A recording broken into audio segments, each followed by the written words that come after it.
प्राण प्रतिष्ठा का कार्यक्रम हो गया। 500 वर्षों का जो इंतजार था वो खत्म हुआ। प्रभु श्री रामलला विराजमान। निश्चित तौर से कल का दिन अर्थात 22 जनवरी 2024 ऐतिहासिक, अद्भुत, अलौकिक, आनंददायक, जिसके लिए कोई शब्द की सीमा नहीं है।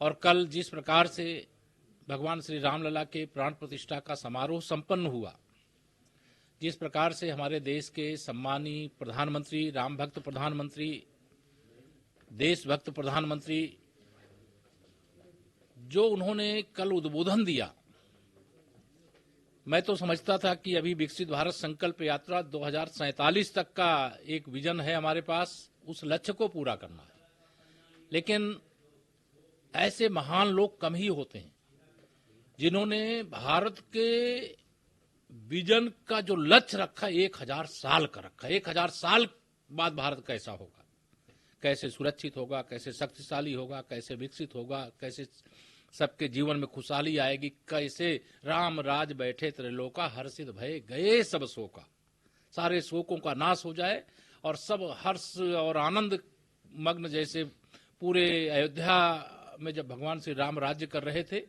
तो उसी रूप में आ जाए। और कल रामलला का विराजमान होना माने राम राज्य की शुरुआत होना भी है, और यह हमारे लिए बड़े गर्व की बात है। और मैं तो बहुत आनंदित हूँ।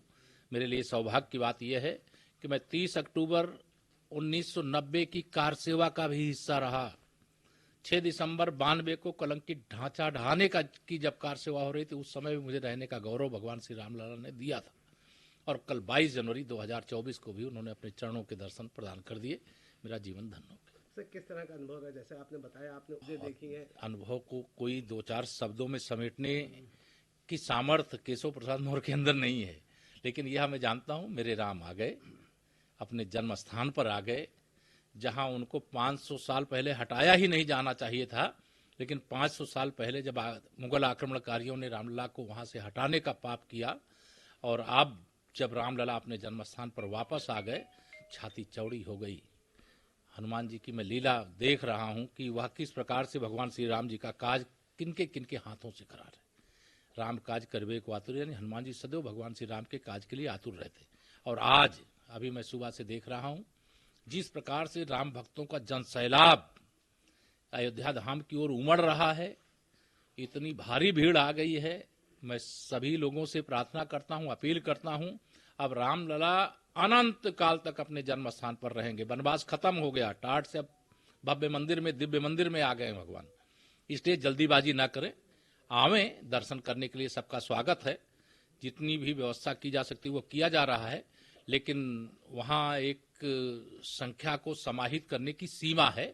इसलिए सभी राम भक्तों से मैं अपील करता हूं, संयम के साथ, धैर्य के साथ, धीरे धीरे अयोध्या में जो भीड़ उमड़ रही है उसकी जानकारी लेते हुए तब आप सब अयोध्या आवें, ऐसी मैं अपील करता हूं, सरकार की ओर से अपील करता हूं। और सुरक्षा आदि के जो जरूरी प्रबंध हैं वह सरकार ने किए हैं, स्वच्छता के प्रबंध किए हैं, दर्शन के प्रबंध जो सरकार की ओर से करना वो किए, बाकी श्री राम जन्मभूमि तीर्थ क्षेत्र ट्रस्ट कर रहा। एक आखिरी सवाल रहेगा सर, राहुल गांधी उसके बाद कांग्रेसी लगातार प्रदर्शन कर रहे हैं। भारतीय जनता पार्टी की विचारधारा की जीत है। कांग्रेस को मंदिर में जाना पड़ रहा है, नहीं जाने दिया गया ये बताना पड़ रहा है, लेकिन वो झूठ बोल रहे हैं। उनके खिलाफ मुकदमा लिखा जा रहा है असम के अंदर। वह जा नहीं रहे थे, वह सोच रहे थे जिस समय रामलला का प्राण प्रतिष्ठा समारोह हो उस समय वह मंदिर जाएं, और उस समय की अनुमति उनके पास नहीं थी। वो माहौल खराब करने की कोशिश कर रहे थे, क्योंकि आसाम में भारतीय जनता पार्टी की सरकार है और वहाँ के मुख्यमंत्री हमारे बहुत जोरदार हैं, जानदार हैं। वो पूरी मजबूती से भारतीय जनता पार्टी का एकदम पूरा डंका पूरे नॉर्थ ईस्ट में बजा रहे हैं। इसलिए कांग्रेस के सरदार श्री राहुल गांधी अब असरदार नहीं है।